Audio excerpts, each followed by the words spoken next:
மேடையில் அமர்ந்திருக்கக்கூடிய மிக முக்கியமான உறவு சார்ந்து, உள்ளம் சார்ந்து, வாழ்வியல் சார்ந்து பல்வேறு நகர்வுகளை இந்த உலகத்திற்கு பல வகையிலும் எடுத்து சொல்லிக் கொண்டிருக்கின்ற பேராசிரியர் டாக்டர் தீபா மற்றும் இங்கே முனிவேல் மற்றும் வடிவேல் ஐயா பல பேராசிரியர்களும் இருக்கிறாங்க. நிறைய விவசாயிகள் கொண்டிருக்கிறீர்கள். அத்தனை பேரில் கிட்டத்தட்ட 9 மாதங்கள் கழித்து ஒரு பொது நிகழ்வில் முதலாக மீண்டும் பேச வந்த ஒரு வாய்ப்பை நன்றிய உழவுக்கும் ஏரியும் முதலில் நன்றி.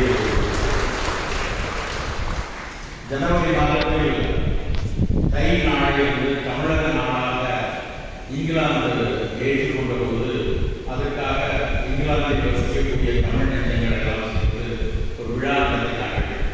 ஜனவரி 17ஆம் தேதி இந்த ஆண்டு. அதற்கு சென்றுவிட்டு வந்ததுக்கப்புறம் ஜனவரி 27 அப்புறமே பயணங்கள் எல்லாம் பிப்ரவரி மார்ச் பயணங்கள்லாம் தவிர்க்கப்பட்டுச்சு. அதுக்கப்புறம் முழுமையாக கொரோனாவினுடைய காலத்தில் நாம் சிக்கிக்கொண்டோம். அதுக்கப்புறம் இப்படியெல்லாம் எல்லாரையும் சந்தித்து பேசுவதற்கான வாய்ப்பை கிடைக்குமா என்ற ஒரு ஏக்கத்தோடு இருந்த எங்கள் போன்றவருக்கு இது மாதிரி அதுவும் அதற்கப்புறம் பேசக்கூடிய ஒரு முதல் நிகழ்வு இந்த உலகை இயக்கிக் கொண்டிருக்கிற உழவர்களிடம் பேசுவதற்கு ஒரு மிக மிக மகிழ்ச்சியான ஒரு விஷயமா இருக்கு. அந்த நிகழ்ச்சிக்கு ஒரு வடிவமைத்து கொடுத்த புதிய பண்ணையினுடைய அத்தனை பங்குதாரர்களுக்கும் நன்றிகளையும் வணக்கத்தையும் ஒரு புதிய சிந்தனை பிறந்திருக்கிறது. ஒட்டுமொத்த உலகத்திலுமே ஒரு மீண்டும் ஒரு புதிய சிந்தனை பிறந்திருக்கிறது.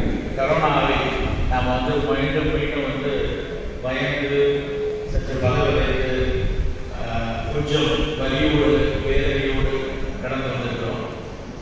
ஆனால் ஒரு பக்கம் இந்த வலி வேதனை இவைகளெல்லாம் தாண்டி அது ஒரு மிகப்பெரிய பாடத்தை நம் தலைமுறைக்கு கற்றுக் கொண்டு விட்டு சென்றிருக்கிறது. 100 வருடத்துக்கு அப்புறம் மகாத்மா காந்தி அவருடைய புத்தகத்தில் 1918 அவரும் இதே மாதிரி ஒரு உலக பேரிடர் நோயில ஒரு 4 நாள் தூரத்தில் பட்டிருந்து அந்த துர சமயத்தில் இந்தியாவில் கிட்டத்தட்ட அப்பொழுதும் 10 லட்சம் மக்களை நாம் பூமியில் இழந்தோம். அந்த சமயத்தில் அவர் பேசிய ஒரு குறிப்பு யங் இந்தியா அப்படிங்கிற ஒரு ஆங்கில நூலில் அவர் எழுதியிருக்காரு. அப்போ கூட அவர் சொன்னது தான், இந்தியாவில் இவ்வளவு மரபு மருத்துவங்கள் இருக்கிறது. அன்றைக்கு பேசியிருக்காரு 100 வருஷத்துக்கு முன்னாடி. இப்போ நாங்கள் கபசுர கஷாயத்தை கொண்டு வருவதற்காக அரசாங்கத்தை பேசும்போது அந்த குறிப்பை படிக்கக்கூடிய வாய்ப்பு கிடைச்சது. அப்போ அந்த கருத்தையும் இன்றைக்குள்ள கருத்தையும் யோசிச்சு பார்த்தா 100 வருடத்துக்கு முன்னாடி என்ன செஞ்சிருக்கிறாரு அப்படின்னா, அப்போது அவருக்கு புரிந்தது ஒரு பெரிய இயற்கை மருத்துவத்தினுடைய மிக முக்கியமான அவரை பற்றி எழுதுவார். ஒரு நண்பர் சொல்வார், ஒருவேளை மகாத்மா அரசியலுக்கு வராமல் இருந்தால் ஒரு மிகப்பெரிய இயற்கை மருத்துவராக இருந்தாங்க அப்படின்னு அவரை சொல்லுவாங்க.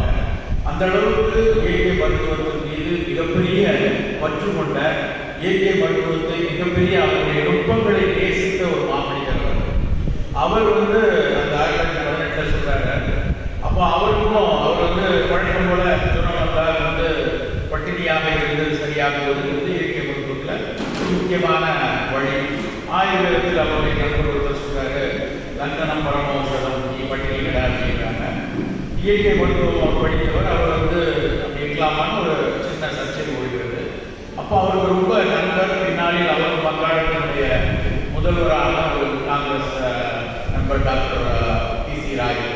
அவரும் காங்கிரஸ் முக்கியமான நம்ம PC ராய் அவார்டெல்லாம் கொடுக்குறாங்க, அவருடைய பண்ண கொடுக்குறாங்க. அவர் நவீன மருத்துவர். அவர் சொல்றாரு, இலங்காந்தி நீங்கள் ஊசி போட்டுக்கணும், ரொம்ப சிக்கலான ஒரு சூழலாக இருக்குது, உங்களை இழக்க முடியாது, நீங்கள் அதை எடுத்துக்கோங்க அப்படின்னு சொல்லி ஒரு விவாதம் நடக்கிறது. அப்புறம் அவர் அந்த சமயத்தில் அவருடைய நண்பர்கள் பேச்சு கேட்டு அவருக்கு நவீன மருத்துவம் எழுதுகிறார். எடுத்துட்டு அவர் எழுதுகிறார். அப்போ கூட அவர் உள் மனதில் அதில் ஒரு ஒட்டாமல் அவர் சொல்றாரு, நான் இந்தியா இவ்வளவு பெரிய நாடு, இவ்வளவு பெரிய இயற்கை மருத்துவர்கள் இருக்காங்க, ஆயுர்வேத மருத்துவர்கள் இவ்வளவு உயர்ந்த மருத்துவர்களாக இருக்கிறாங்க. ஆனால் இன்றைய நாட்டு மக்களுக்கு ஒரு எளிய ஒரு கஷாயம் மூலமாக, ஒரு உணவு பழக்கம் மூலமாக இந்த ஃப்ளூ காய்ச்சலை, ஸ்பானிஷ் ஃப்ளூ காய்ச்சலை போக்கிவிட முடியாதா? அதன் மூலமாக உலகெங்கும் இந்த செய்தியை கொண்டு போயிட முடியாதா? ஏன் ஒரு அறிவியலாளர்களும் இந்த நவீன அறிவியலாளர்களும் ஆயுர்வேத இயற்கை மருத்துவர்கள்லாம் ஒருங்கிணைந்து இதை யோசிக்கக்கூடாதா அப்படின்னு இப்போ 1918 பேசியிருக்காரு. ஆனால் அதே சிந்தனை இன்றைக்கு வரைக்கும் இருந்து கொண்டிருக்கிறது. இன்றைக்கு வரைக்கும் அதில் ஒரு சர்ச்சையும் ஓடிக்கொண்டே இருக்கிறது. ஏற்றுக்கொள்ள மறுப்பவர்களும் அதை புரிந்து கொள்ள மறுப்பவர்களும் நிறைய பேர் அதில் இருந்து கொண்டிருக்கிறார்கள். எதற்கு இதை சொல்கிறேன் என்றால், 100 வருடங்களுக்கு அப்புறம் மறுபடி அதே மாதிரியான ஒரு காலகட்டம். இந்தியாவில் ஜான் ஹாப்கின்ஸ் பல்கலைக்கழகமும் மெசச்சூசெட்ஸ் மெடிக்கல் யூனிவர்சிட்டியும் சொல்லியிருந்த சில புள்ளிவிவரங்கள், நான் கரோனாவினுடைய டாஸ்க் ஃபோர்ஸ் கமிட்டியில் இருந்தப்ப அந்த புள்ளிவிவரங்களை எல்லாம் படித்து மூத்த அதிகாரிகளிடம் அதை விவாதித்து கொண்டிருந்த காலம் உண்டு. உண்மையிலேயே நடுவழிக்கு போய் தான் அந்த எண்ணிக்கைகளை எல்லாம் பார்த்து கொண்டிருந்தோம். தமிழகத்தில் மட்டும் இத்தனை உயிரிழப்புகள் வருவதற்கான வாய்ப்பு இருக்கிறது, இந்தியாவில் இவ்வளவு உயிரிழப்புகள் நடக்கும் என்று அனுமானித்து மருத்துவ கணிதவியல் மூலமாக டேட்டாப்படி நிறைய அனுமானித்து சொன்னாங்க. அதெல்லாம் நடந்ததுதான் ரொம்ப நொறுக்கி போயிருக்கும். ஆனால் அப்படியெல்லாம் நடக்கவில்லை. ஓரளவுக்கு அது எதிர்பார்த்த அனுமானத்தை விட நம்ம ஊரில் பெரிய அளவில் பாதிப்பை உருவாக்கவில்லை என்றுதான் நம்ம சொல்லணும். ஒவ்வொருத்தரும் ஒரு காரணங்கள் சொல்லுவாங்க. அரசாங்கம் நாங்கள் மிக சிறப்பாக கட்டுப்படுத்தியிருக்கிறோம் ஒரு காரணம் சொல்லலாம். பட் அதையெல்லாம் தாண்டி ஒரு பக்கம் யோசிச்சு பார்த்தோம்னா, ஏதோ இயற்கையினுடைய இன்னும் புரிபடாத சூட்சமற்ற சில விஷயங்கள் நம்மை நிச்சயமாக காப்பாற்றியிருக்கிறது என்று சொல்லணும். அது உலகத்தில் நிறைய அறிவியலாளர்கள் இருக்காங்க, அவங்க கூட தெரியாதில்லை. இந்த பயோடைவர்சிட்டி ஜோன் பாங்க, ஒரு பன்மயத்தன்மை, அந்த உயிரியல் பன்மயத்தன்மை உலகத்தில் இந்தியாவில் மேற்கு தொடர்ச்சி மலை பகுதியில், கிழக்கு தொடர்ச்சி, மேற்கு தொடர்ச்சி, இந்த பக்கம் கடல், அந்த பக்கம் கடல், இப்படியான ஒரு பகுதியில் இந்த நிலப்பரப்பில் நமக்கு மற்ற எல்லா நாடுகளில், உலகத்தின் எல்லா நாடுகளில் இருக்கிறது கூட நமக்கு ஒரு அதிக ஒரு உயிர் பன்மையை இருக்கக்கூடிய ஒரு இடம். அதாவது ஒரு 14 பயோடைவர்சிட்டி சொல்கிறாங்க, அதில் 6க்கு மேற்பட்ட ஜோன் இந்த பூமியிலே இங்கே இருக்கு அப்படிங்கிறாங்க. அது காரணமாக இருக்கலாம். எனக்கு முன்னாள் பேசிய பேராசிரியர்கள் சொன்னாங்களே, அந்த 84க்கு 56 அமைப்புகளை எத்தனை தலைமுறைகளாக நாம் எடுத்து வரோம். இப்போ நான் இங்கே பேசுகிறேன் அப்படின்னா, நான் சொல்லக்கூடிய உரை நான் படித்த புத்தகங்கள், எனக்கு ஆசிரியர்கள் கற்றுக் கொடுத்தது, என் தந்தை எனக்கு சொன்னது, தாத்தா எனக்கு சொல்லி அவர்களிடம் நான் கற்றுக்கொண்டது மட்டும் அல்ல. அறிவியலாளர்கள் சொல்றது என்ன அப்படின்னா, எனக்கு ஒரு கடைசி குரங்கு இருக்கும் இல்லையா, அந்த குரங்குல தான் அடுத்தடுத்து வந்துருக்கோம். அந்த குரங்கிலிருந்து என்னுடைய தகப்பனார் வரைக்கும் உள்ள ஒவ்வொரு தலைமுறையும், ஒவ்வொருத்தருடைய மரபணுக்களுக்குள்ளையும் அந்த ஒரு தலைமுறை கடந்து வரும்போது அது சூழலில் இருந்து அவர்களை காப்பாற்றிக் கொள்ள அன்றைக்கு இருந்த உணவு பழக்கம், அன்றைக்கு இருந்த வாழ்வியல், அன்றைக்கு இயற்கை கொடுத்த விஷயம், இதெல்லாம் பதிவு செஞ்சு அந்த பதிவுகள் என்னுடைய செல்களில் இருக்கு, எல்லா செல்களையும் இருக்கு. அதெல்லாம் சேர்ந்துதான் இன்னைக்கு நம்ம பேசுகிற விஷயம், நமக்கான நோய் பாதுகாப்பு எல்லாமே அந்த 56 சொல்ற அவர் சொன்ன விஷயம் அப்படியானது தான். அப்போ அவ்வளவு ஒரு நீண்ட மரணமும் இங்கே இருக்கக்கூடிய இந்த இயற்கையினுடைய கட்டமைப்பு எல்லாம் சேர்ந்து ஒருவேளை நமக்கு ஒரு பெரிய பாதிப்பை ஏற்படுத்தாமல் போயிருக்கலாம். இந்த கரோனாவின் கடைசி காலம் என்று நான் பார்க்கிறேன். கரோனாவின் கடைசி காலம் இருக்கலாம். நிறைய பேச்சு அடிபடுது. ஒன்று நமக்கே கிட்டத்தட்ட 30% இங்கே இருக்கிற மக்கள் நிச்சயமாக 25-30% பேருக்கு அதனுடைய ஆன்டிபாடிஸ் ரத்தத்தில் இருக்கும். போயிருக்கலாம், இல்லை வந்ததே தெரியாமல் அது கடந்து போனதுக்கப்புறமும் ரத்தத்தில் அதனுடைய எதிர் அணுக்கள் நம்ம உடம்புல இருக்கலாம். இந்த ஆன்டிபாடிஸ் எவ்வளோ நாள் நமக்கு பாதுகாப்புக்கும் தெரியாது. 120 நாள் கொடுக்குறாங்க, 30 நாள் கொடுக்குறாங்க, தெரியல. அறிவியலாளர்கள் ஆகிக்கொண்டே இருக்காங்க. பிப்ரவரி மாதத்தில் இதற்கான தடுப்பூசி நம்ம ஊரில் வர ஆரம்பிச்சுங்கிறாங்க. நம்ம ஊர்லேருந்து போன ஒரு மூத்த விஞ்ஞானி, உலக சுகாதார நிறுவனத்தினுடைய தலைமை விஞ்ஞானியாக இருந்த சௌமியா சாமிநாதன் அவர்கள் அவங்க சொல்கிறாங்க, ஒட்டுமொத்த ஒரு வருஷத்தில் அடுத்த ஒரு ஆண்டுகளுக்குள்ள 20% மக்களுக்கு நாங்கள் வேக்சின் கொடுப்போம் அப்படின்னாங்க. 20% அவங்களோட கேல்குலேஷன். இந்தியாவுக்கு ஒரு வேலை ஒரு 15 கோடி பேருக்கு மேல வேக்சின் கிடைக்கலாம். அந்த வேக்சின் எப்படி இருக்க போகிறது, அது முழுமையாக பாதுகாப்பு தருமா, ஒவ்வாமைகளை கொடுக்குமா, இல்லை என்றால் எதிர்பார்ப்பதை விட மிகச்சிறப்பான ஒரு பாதுகாப்பை தருமா, எல்லாம் வந்ததான் தெரியும். நிறைய ஆய்வாளர்கள் அதை பற்றி தெரிந்து கொண்டே இருக்காங்க. இதெல்லாம் இதெல்லாம் வச்சு ஒட்டுமொத்தமாக பார்க்கும்போது என்ன நாம் புரிந்து கொண்டிருக்க வேண்டும். இந்த 10 மாதங்களில் தனிச்சு எல்லாரும் இப்படியே பார்த்துருக்கோமே, இந்த கரோனா வந்துச்சு, என்னெல்லாம் பண்ணிச்சு, இதை பற்றி தினம் சாயங்காலம் 5 மணிக்கு அமைச்சர் செய்திகள்னு ஒரு செய்தி ஓடிக்கிட்டே இருக்கிறாரு. அமைச்சர் நம்ம ஊர் மக்கள் நல்வாழ்வுத்துறை அமைச்சர் வந்து 6 மணிக்கு சில புள்ளியோட ஒரு 6 மாதம் போயிட்டே இருக்காரு. ஒவ்வொரு தடையும் சொல்லும்போது எல்லாரும் வந்து உச்சு பார்க்கறது என்னன்னா, இன்னைக்கு எத்தனை பேர் போயிட்டாங்க, அப்புறம் யார் போனாங்க, அந்த போனவங்க லிஸ்ட்டில் நம்ம மாதிரியே இருக்காங்க. இது அவரோட மனசுலேயே ஓட்டது. கோமார்பிலிட்டி அப்படிங்கிற ஒரு வார்த்தை எல்லாருமே பரிச்சயமாயிருக்கு. மருத்துவ கல்லூரியில் படிக்கிற மாணவனுக்கு தான் அதிகம் அந்த வார்த்தை வந்து கோமார்பிலிட்டி அப்படிங்கிறது சொல்லுவாங்க. ஆனால் வெகுஜன மக்கள் எல்லாரும் நம்ம அரசாங்கம் சொன்னதுனால அதை பழகிட்டாங்க. இன்றைக்கு வந்து ஒரு 60 பேர் இறந்து போயிருக்காங்க. 60 பேரில் 49 பேர் வந்து கோமார்பிலிட்டி உள்ளவங்க. அந்த கோமார்பிலிட்டி அப்படின்னா சர்க்கரை வியாதி, இரத்த கொதிப்பு, புற்றுநோய், நாள்பட்ட நுரையீரல் நோய்கள், வேறு ஏதாவது ஒரு நுரையீரல் நோய்கள் இருந்த ஏற்கனவே நோய்வாய்ப்பட்டிருந்த நபர்களில் தொற்று பெற்றவர்கள் 40 பேர் இறந்துட்டாங்க இப்படிங்கிற ஒரு செய்தி வரும். மீதி 10 பேர் யாரும் இறக்க மாட்டார். முதியவர்கள் ஒரு 70 வயது விட்டவங்க, 72 வயது விட்டவங்க இறந்துருக்காங்க. ஆனாலும் ஒரு 3 பேர் 4 பேர் ஒரு 40 வயது 45 வயதுல இறந்து போயிருக்காங்க அப்படிங்கிற செய்தி வரும். இந்த செய்தியை பார்த்து பதைக்காத உள்ளங்களே தமிழ்நாட்டில் இருக்க மாட்டாங்க. எல்லாரும் மனசுக்குள்ள வந்து அவ்வளோ ஒரு பரபரப்பு. குறிப்பாக முதியவர்கள் 70 வயசு 65 வயசு இருக்கிறவங்களோட மனம் வந்து எவ்வளவு வேதனையில் இருந்து கொண்டு ஒரு மருத்துவனாக என்னுடைய நோயாளிகளில் நிறைய பேர் 65-70 வயது இருக்கிறவங்க பல பேர் பகிர்ந்து கொண்ட விஷயம். அவங்க எனக்கு தொலைபேசியில் பேசி அவங்க சில சமயத்தில் சந்திக்கும் போது சொன்ன விஷயம் பார்க்கும்போது இப்படியான ஒரு முதுமை போன தலைவர்கள் கிடையாது. அவ்வளோ பயந்து ரொம்ப வேதனையோடு இருக்காங்க. 2வது ரொம்ப பயந்து இருந்தது யார் பார்த்தீங்கன்னா சர்க்கரை இருக்கிறாங்க. ஒரு விஷயம் வந்து எங்களுடைய மருத்துவமனையை வச்சு உள்ள குறைபாடு எடுத்தாலே கடந்த ஒரு மார்ச் 25 அப்புறம் இந்த அக்டோபர் வரைக்கும், அக்டோபர் கொஞ்சம் மாறி போச்சு, இந்த மார்ச்லேருந்து அக்டோபர் வரைக்கும் பெருவாரியான மக்கள் சர்க்கரையை மிகச்சிறப்பாக இருக்கிறாங்க. எல்லாம் அது வரைக்கும் 8.5 எக்ஸ்பீரியன்ஸ் இருக்கிறவங்கலாம் 5.8 6.1 கொடுத்தாங்க. சர்க்கரைலாம் சர்க்கரை சாப்பாடு முன்னாடி 70 தான் சார் இருக்குது, இப்போ 90 தான் சார் இருக்குது அப்படின்னு சொல்லக்கூடிய ஒரு பேச்சை அடிக்கடி கேட்க முடிஞ்சது. காரணம் என்னன்னா ஒரே ஒரு வருத்தம் தான், பயம். எங்கே சர்க்கரை கூட இருந்தால் நம்மளும் போயிடுவோமோ, இந்த கரோனா வந்து கட்டிப்பிடிச்சிருவோமோ அப்படிங்கிற ஒரு பயம் வந்து பெருவாரியான மக்களுக்கு இருந்து ஒரு நல்ல விஷயம். இது ஒரு தகவல். இன்னொரு தகவல் என்னன்னா, பல மருத்துவமனைகளில் வேற எந்த நோயாளியும் வரல, எல்லாரும் நல்லா இருந்தாங்க. என்னுடைய நண்பர்கள் நிறைய நவீன மருத்துவமனை மருத்துவர்கள் நிறைய பேர் இருக்காங்க. நிறைய பேர் ஒவ்வொரு ரோகியே வரல சார், ஒரு நாளைக்கு 40 பேருக்கு பார்த்துருக்கோம் சார், பக்கவாதத்தையே காணும், ஹார்ட் அட்டாக்கே காணும், அதை விட வயிற்று வலியே காணும். கூட அந்த பேண்டை போட்டுட்டு தான் வெளியே போவாங்க சார். அந்த பேண்ட் பாட்டி இல்லாமல் நடக்க மாட்டாங்க. உடம்புலாம் ஊற்றி சாப்பிட்றாங்கலாம் இருக்காங்க. அவங்க எல்லாம் வாங்கிறதே இல்லை, கேஸ்ட்ரப்லேயே காணும். விளையாட்டு உண்மையாக நடந்த விஷயம்.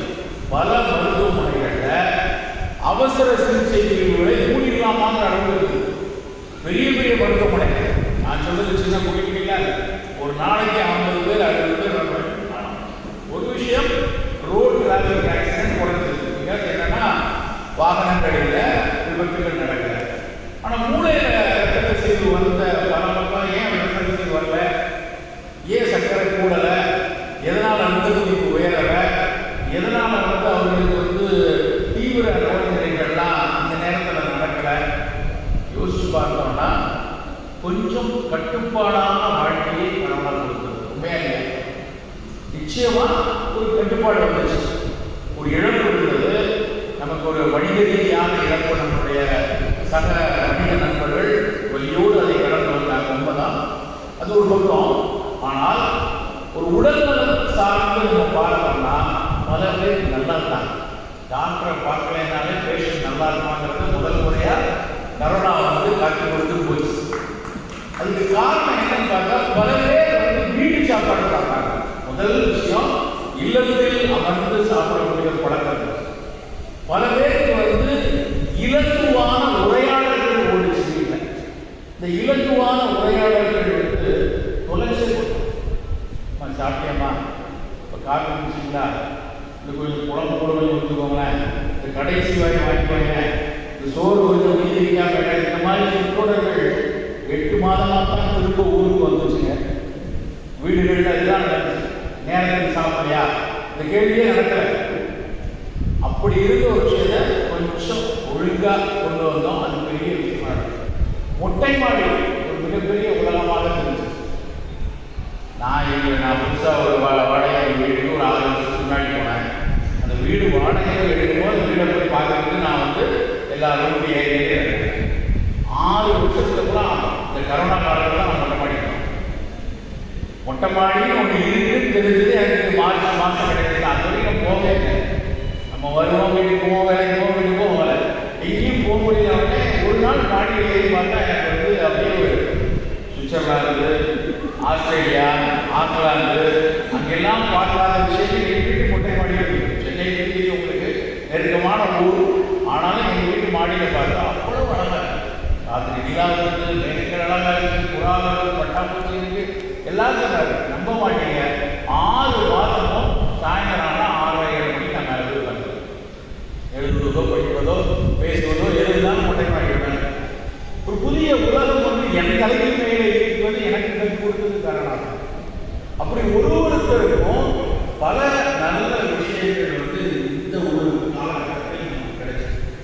அறிவியலாளர்களுக்கு நிறைய பிடிச்சது. நம்ம வெகுஜன மக்களுக்கு புரிதல் அறிவியலாளர்கள் மேற்கத்திய நவீன அறிவியலாளர்களாகட்டும் பல நுட்பமாக இந்த உலகை ஆராயக்கூடிய மக்கள் பல பேருக்கு இந்த காலகட்டத்தில் என்னெல்லாம் நடந்ததா அப்படின்னு பார்த்தா சூழல் அவ்வளவு சிறப்பாக அமைந்ததை நம்புகிறாங்க. ஏன் இந்த மாதிரி நோய்களா சுற்றுச்சூழல் மிகச் சிறப்பாக இருந்து கொண்டிருக்கிறது அப்படிங்கிறத அறிவியலாளர்கள் நம்ம பழைய பார்த்தோம்னா இல்லை, நிறைய விலங்குகள் சாலையை கடந்து போவது, பறவைகள் எல்லாம் தொலைக்காட்சியை பார்த்தோம். அதெல்லாம் ஒரு சின்ன சின்ன எடுத்துக்காட்டு. கடல் மிக அழகாக இருந்துச்சு. கடலில் வாழ் உயிரினங்கள்லாம் கொண்டாடி யாருலாம் சுற்றி ஆடிச்சாங்க. எந்த நேரமும் பார்க்க முடியாத அளவுக்கு நல்லமா இருந்துச்சு. அதற்கும் இங்கே சக்கரை குறைந்தது, ரத்தப்பதிவு குறைந்தது, மூளையில் கசிவு வராததுக்கும் சம்பந்தம் இருக்கு. ஸோ சூழல் சரியாக இருக்கும்போது, உணவு சரியாக இருக்கும்போது, வாழ்வியல் சரியாக இருக்கும்போது நம் வாழ்க்கை சிறப்பாக இருக்கும்.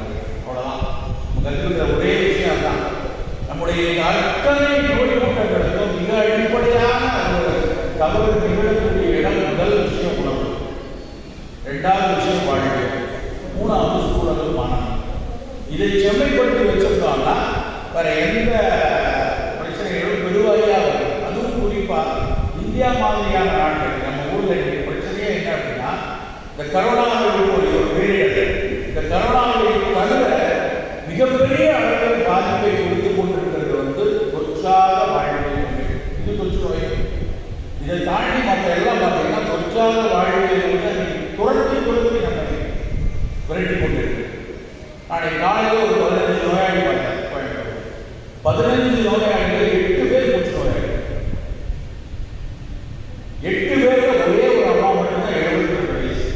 இது எல்லாம் 45, 44, 47 அவ்வளோதான், 39 ஒரு நபர். பெரிய அளவில் பிரச்சனை கூடி கொண்டிருக்கு.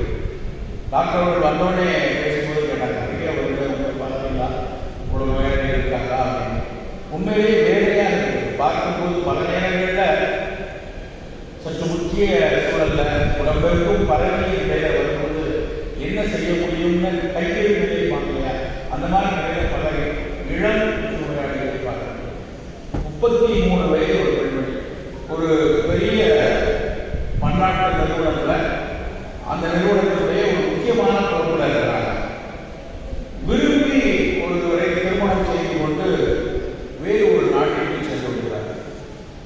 சென்ற பிறகு அவர்கள் இருக்கிறார்கள் என்று உங்களுக்கு தெரியும். திருமணம் மறுக்கப்பட்டு விவாகரத்தாகி திரும்ப வராங்க. வந்த 6 மாதத்தில் கடுமையான மன உளைச்சல். இந்த பணியை விட்டாச்சு. திருமணம் செய்து போன இடத்துலையும் அவர்களுக்கு ஒரு பெரிய ஏமாற்றம், ஒரு மிகப்பெரிய வலி. ஆர்வம் அந்த அம்மா, அவங்க தாய் தந்தைகளாம் எதுவும் கிடையாது, தகப்பனுக்கு அவங்க கிடையாது, கூட பிறந்த யாருக்கும் எதுவும் கிடையாது. இந்த அம்மா வெறும் திருமணமாய் 30 வயது தான், 2 வருஷம் கூட 30 வயது. ரொம்ப தெளிவாக எந்த விதமான மரபு காரணங்களும் இல்லாமல் இப்போ புற்றுநோய் நாங்கள்லாம் படிக்கிறாங்க. பெண்களுக்கு மார்பக புற்றுநோய் எப்போ வரும் அப்படின்னு கேட்டால் பாலூட்டாத தாய்மார்கள் அல்லது திருமணம் செய்து கொள்ளக்கூடிய ஒரு சூழல் இல்லாமல் போன முதியவர்கள் அவர்களுடைய முதுமை 80 வயது 75 வயசில் அவர்களுடைய மரபில் புற்றுநோய்க்கான கூறுகள் இருந்தால் வரும் அப்படின்னு நாங்கள் படித்தோம். ஆனால் இன்னைக்கு என்னன்னா, யாருக்கு மார்பக புற்றுநோய் கூடுகிறது என்ற ஒரு புள்ளி விவரத்தை நம்மளுடைய தேசிய புற்றுநோய் நிறுவனம் அறிவிக்கும். யாருக்கு அதிகம்னா 30 to 40 வயசுக்கு இருக்கிற பெண்கள் தான் அதிகமாக. என்ன நடந்துச்சு? அதுலேயும் பல பெண்கள் தாய்மார்கள் 2 குழந்தைகளை பார்க்கக்கூடியவங்க, அவங்களுக்கு புற்றுநோய் இருக்கு. 40 வயசு 37 வயதில் வருது. என்ன எதனால இவ்வளவு பெரிய ஒரு மாற்றம்? அதில் நடக்கக்கூடிய வேதனை இல்லையா? அந்த ஒரு பெண்ணுக்கு வரக்கூடிய அந்த நோய் வெறுமன உடலை மட்டும் உருக்கி உடலை சீர்குலைக்கக்கூடிய ஒரு பிரச்சனை கிடையாது. ஒட்டுமொத்த குடும்பம், அப்புறம் அந்த பெண்ணுக்கு இருக்கக்கூடிய மிகப்பெரிய மன அழுத்தம், குடும்பம் அதை ஏற்றுக்கொள்ளக்கூடிய ஒரு சூழல், இப்படிலாம் அதை எல்லா வகையிலும் 360 டிகிரியில் பார்த்தீங்கன்னா அது கொடுக்கக்கூடிய வழி பெரிய விஷயம்.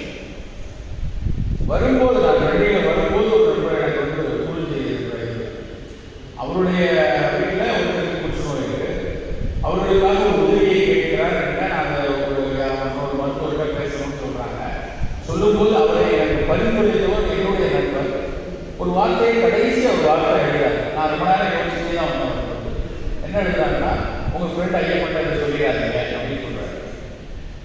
அந்த நண்பர் தான் என்ன கூப்பிட்டு சார் ஃபோன் பண்ணி பேசுறீங்க அப்படின்னு சொன்னார். ஆனால் அந்த நோய் பற்றி உங்கள் நண்பர்கிட்ட சொல்ல வேண்டாம் அப்படின்னா எனக்கு இன்னொரு முறை என்ன, அந்த குடும்பம் அதை சொல்வதை கூட ஒரு அவமானமாக நினைக்குது, இல்லை ஏதாவது ஒரு தயக்கம் இருக்குது. இந்த சமூக சூழல் எப்படி இருக்கலாம் அப்படின்னா, அந்த அந்த நண்பருக்கு நோய்வாய்ப்பட்ட நண்பருக்கு ஒரு பெண் குழந்தை இருக்கு. நாளைக்கு அந்த பெண் குழந்தைக்கு திருமணம் செய்வது ஒரு பேச்சு வருமோ அப்படிங்கிற சிந்தனையாக அந்த நண்பர்கிட்ட அதை மறைங்க அப்படிங்கிறாங்க. இதெல்லாம் நம்ம புரிந்து கொள்ளணும். நோய் என்பது வெறுமனை நம்மளை மட்டும் உருவ விஷயம். நம் போன்ற இந்திய சமூகத்தில் அது கொடுக்கக்கூடிய வலியும் வேதனையும் பிற நாடுகளை விட மிகப்பெரிய அளவு. சர்க்கரை வியாதி முன்பெல்லாம் ஒரு அது வேற நான் சொல்லியிருக்கேன். பணக்காரர்களுக்கு முந்திரி பருப்பை 10 சாப்பிட்றவங்களுக்குலாம் வரும், இல்லைன்னா மூக்கில் பசி வரும் இல்லையா, அவங்களுக்கு மட்டும்தான் அந்த நோய் வரும். நாங்கள் கிண்டல் பண்ணி படிப்போம், நமக்கெல்லாம் வராதா, அதெல்லாம் பணக்காரனுக்கு வருது. நீங்கள் பிடிக்க சர்க்கரை வியாதி ரொம்ப ஒரு பாமர மனிதர், நல்ல உழவு தொழிலில் வேலை செய்கிறவங்க, அவங்களுக்கு கூட வரக்கூடிய அளவில் கூடிக்கொண்டே போகும். இரத்த கொதிப்பு இளம் வயதில் 24 வயசு 27 வயதில் இரத்த கொதிப்பு. கருவுற்று இருக்கிறாங்க நம்ம உறவுக்காரர்கள். கருவுற்று குழந்தை 6 மாதம் ஆகிட்டு இந்த பெண்ணுடைய இரத்த கொதிப்பு கட்டுப்படலை. மிகப்பெரிய அளவில் மருத்துவருடைய அழுத்தம், அந்த குழந்தையை எடுத்தாகணும். 6 மாதம் ஆக 625 கிராம் தான் வெயிட். 620 கிராம் பேபியை வெளியெடுங்கிறாங்க மருத்துவர். வெளியெடுத்தால் பிழைக்குமா என்னன்னு தெரியாது, அது எடுத்தால் தான் தெரியும் அப்படின்னு ஒரு பக்கம். 4 ஆண்டுகளுக்கு அப்புறம் கருத்தரிக்கின்ற ஒரு பெண்ணுக்கு எந்த அளவுக்கு வலி இருக்கும், தன்னுடைய குழந்தையை எடுத்துப்படாங்க. நானே போனால் பரவாயில்ல, குழந்தை வேணும்னு அவங்க ஒரு அழுக. அவருடைய கணவர் பார்த்து கொண்டிருக்கிற கணவருக்கு என்ன செய்வது, எனக்கு என்னாலும் அவளுக்கு எதுவும் ஆயிடக்கூடாது, குழந்தை பின்னாடி பார்த்துக்கலாம் அப்படின்னு அவரு ஒரு பக்கம் மனவேதனையோடு பார்க்கிற சூழல். எல்லாத்துக்கும் ஒரு காரணம் இளம் வயதில் வந்து. அதனால் விளையாட்டாக நினைக்க முடியாத அளவுக்கு இந்த மாதிரி நோய்